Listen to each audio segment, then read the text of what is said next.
ప్రాంతీయ పార్టీలకు వారసత్వం చాలా కీలకం. తర్వాతి తరం నాయకుడు కూడా బలంగా ఉండాలనుకుంటాయి లోకల్ పార్టీలు. దేశవ్యాప్తంగా బలమైన ప్రాంతీయ పార్టీల్లో ఒకటిగా ఉన్న టీడీపీలో ఇప్పుడు ఇదే అంశంపై మరోసారి తెరమీదకొచ్చింది. చంద్రబాబు వారసుడిగా పొలిటికల్ ఎంట్రీ ఇచ్చిన నారా లోకేష్ పసుపు దళానికి ఫ్యూచర్ లీడర్ గా ఎలివేట్ అవుతున్నట్టు తెలుస్తోంది. రాబోయే కాలానికి కాబోయే అధ్యక్షుడిగా తనను తాను ప్రొజెక్ట్ చేసుకుంటున్నారా? పార్టీలో కీలక బాధ్యతలు చేపట్టేందుకు రంగం సిద్ధం చేసుకుంటున్నారా? ఏమో, జరుగుతున్న పరిణామాలు చూస్తుంటే అది నిజమే అనిపిస్తోంది. యువనేత చుట్టూ ఏపీ రాజకీయం. గల్లీ టు ఢిల్లీ అన్ని ఆయనే. కీలక ప్రకటనల నుంచి కీలక పర్యటనల దాకా వారసత్వంపై పార్టీలోనూ క్లారిటీ వచ్చేసిందా? కోటికి పైగా సభ్యత్వాలతో దేశంలోనే బలమైన కేడర్ కలిగిన తెలుగుదేశం పార్టీలో మూడవ తరం నాయకత్వానికి పార్టీ సిద్ధమవుతోంది. ఇప్పటికే పార్టీలో యువనేతగా యువరాజుగా ఉన్న లోకేష్ని రారాజును చేయడానికి రంగం సిద్ధమవుతోంది. ఇప్పటివరకు 4 దశాబ్దాల తెలుగుదేశం పార్టీ కెరీర్లో అత్యంత బలంగా ఉండడం, పోటీ చేసిన 144 స్థానాల్లో 135 స్థానాలను దక్కించుకోవడంతో పాటు బలహీనమైన ప్రతిపక్షం కూడా ఉన్న అనుకూలతల నేపథ్యంలో లోకేష్ని పట్టాభిషేకం చేసేందుకు తెలుగుదేశం పార్టీ సిద్ధమవుతోంది. ఒకవైపు జనసేన నుంచి వచ్చే ఛాలెంజెస్ కావచ్చు, మరొకవైపు లోకేష్కున్న అనుకూలతలు కావచ్చు, ఇదే సరైన సమయం అని పార్టీ భావిస్తోంది. దీనికి తోడు ప్రణాళికాబద్ధంగా వ్యూహాత్మకంగా లోకేష్ వేస్తున్న అడుగులు కూడా అందరిలో ఆసక్తిని కలిగిస్తున్నాయి.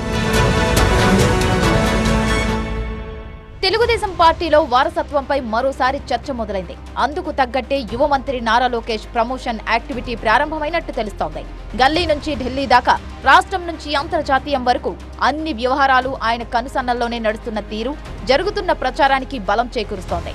కీలకమైన ప్రకటనలు చేయడం మొదలు కీలకమైన పర్యటనలు సైతం ఆయన నేతృత్వంలోనే జరుగుతుండడం పార్టీలో జరుగుతున్న పరిణామాలకు అద్దం పడుతోంది. పార్టీతో పాటు ప్రభుత్వమంతా యువనేత చుట్టూనే తిరుగుతున్నట్టుగా ఉంది వ్యవహారం. ఇదంతా చూస్తుంటే త్వరలోనే లోకేష్ కు కీలక పగ్గాలు అప్పగించే దిశగా ప్రయత్నాలు జరుగుతున్నాయన్న చర్చ ఊపందుకుంది.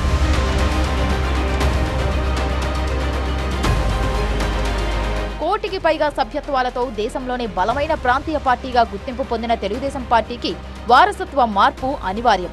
75 ఏళ్లు పైబడినా ఇప్పటికీ యువతరంతో పోటీ పడేలా చంద్రబాబు కష్టపడుతున్న తీరు చూస్తే మరో 10-15 ఏళ్లు ఆయన క్రియాశీల రాజకీయాల్లో రాణించగలరు.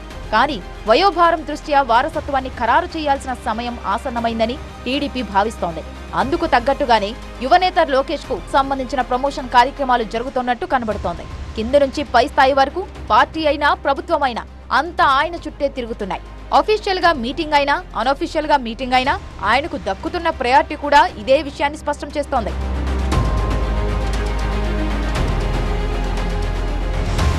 ఏమైనా కొత్త పథకాలు, కొత్త సేవలకు శ్రీకారం చుట్టడం ముఖ్యమంత్రి స్థాయిలో జరగడం పరిపాటి. అందులోనూ అధునాతన సాంకేతిక ఆవిష్కరణలంటే సీఎం చంద్రబాబు ముందుంటారు.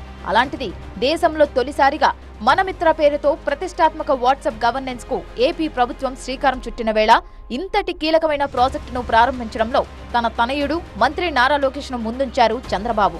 దీని విధి విధానాలను ఎలా ఉపయోగించాలనే విషయాన్ని స్వయంగా లోకేష్ ప్రజలకు వివరించారు. దీన్ని బట్టి ప్రభుత్వంలో ఆయన పోషిస్తున్న పాత్ర పైకి కనిపిస్తున్నంత సాదాసీదా కాదన్నది స్పష్టమవుతోంది. ఇటీవల ఢిల్లీ పర్యటనలోనూ లోకేష్ కీలక భేటీలతో బిజీగా గడిపారు. కేంద్ర మంత్రులు రాజ్నాథ్ సింగ్, హెచ్డి కుమారస్వామి తదితరులను కలిసి రాష్ట్ర అభివృద్ధికి సంబంధించిన అంశాలపై కీలక చర్చలు జరిపారు. ఏపీకి కేంద్రమిస్తున్న ప్రాధాన్యతకు ధన్యవాదాలు తెలియజేశారు. ఇలా గల్లీ నుంచి ఢిల్లీ దాకా లోకేష్ పోషిస్తున్న పాత్రే సరికొత్త చర్చకు దారితీస్తోంది. రాష్ట్రానికి భారీ పెట్టుబడులే లక్ష్యంగా ఇటీవల దావోస్ పర్యటనకు వెళ్లిన సీఎం చంద్రబాబు బృందంలోనూ ఈ యువనేత కీలకంగా వ్యవహరించారు. దిగ్గజ కంపెనీలతో జరిపిన చర్చల్లోనూ పాల్పంచుకున్నారు. పార్టీకి సంబంధించిన కీలక నిర్ణయాలు సైతం లోకేష్ నేతృత్వంలోనే జరుగుతున్నట్టు తెలుస్తోంది. పదవుల పందేరంలోనూ లోకేష్ అప్రూవల్ తరువాతే అధినేత ముందుకు వెళ్తున్నట్టు సమాచారం. పార్టీకి సంబంధించిన విధానపరమైన నిర్ణయాలను సైతం లోకేష్ ప్రకటిస్తున్నారు. ఈ పరిణామాలు పరిశీలిస్తే ఆయనకు పార్టీలో మరింత పెద్ద రోల్ దక్కబోతున్నట్టు కనిపిస్తోంది. ఇప్పటికే టీడీపీ జాతీయ ప్రధాన కార్యదర్శిగా బాధ్యతలు నిర్వర్తిస్తున్న లోకేష్ కు అతి త్వరలో పార్టీ వర్కింగ్ ప్రెసిడెంట్ బాధ్యతలు కూడా కట్టబెడతారు అనే ప్రచారం జరుగుతోంది. పార్టీకి సంబంధించిన అన్ని విషయాల్లోనూ కీలకంగా వ్యవహరిస్తూ చంద్రబాబుకు పనిభారం తగ్గిస్తున్న లోకేష్ కు ఇది సరైన పదవేనన్న అభిప్రాయము పార్టీ వర్గాల్లో వ్యక్తమవుతోంది. చంద్రబాబు సైతం తనయుడికి పార్టీలో మరిన్ని కీలక బాధ్యతలు అప్పగించే ప్రయత్నాలు చేస్తున్నట్టు తెలుస్తోంది. అందుకే ఈ ఎలివేషన్స్, ప్రమోషన్స్ మొదలయ్యాయని ముచ్చట బలంగా వినిపిస్తోంది.